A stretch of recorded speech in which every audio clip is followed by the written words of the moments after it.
26வது கணக்குமா, கொடுக்கப்பட்ட பரவலின் வீச்சு காணுங்க. கண்டிப்பா வந்து பப்ளிக் எக்ஸாம்ல வீச்சு கேட்டுருவாங்க. ஸோ வீச்சு மட்டும் கேட்டிருக்காங்க.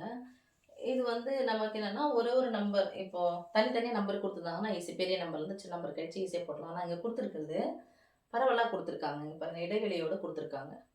அப்போ இதுக்கு வயது, வருடங்களில் இந்த வயசுல எத்தனை பசங்க மாணவர்களின் எண்ணிக்கை. 16 to 18 வயசுல குழந்தைகளே இல்ல.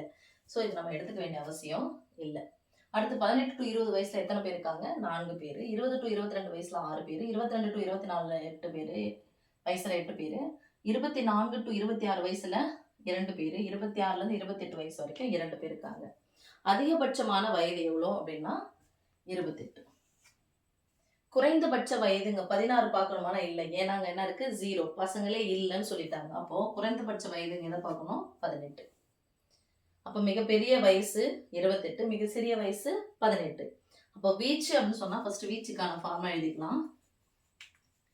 வீச்சு என்னன்னு சொல்லுவோம்? ரேஞ்ச் அப்படின்னு சொல்லுவோம். R ஈக்குவல் டு மிகப்பெரிய மதிப்பு மைனஸ் மிக சிறிய மதிப்பு. உங்களுக்கு ஈஸியா தமிழ்ல சொல்லணும்னா மிகப்பெரிய மதிப்பு மைனஸ் மிக சிறிய மதிப்பு. ஆனா புரிஞ்சுக்கிறது தான் அது. ஆனா எழுதுனீங்கன்னா டைம் வேஸ்ட் ஆகும். அப்ப large value minus small value. Largest number minus smallest number. Okay, இப்போ ஈக்குவல் டு போட்டுக்கலாமா?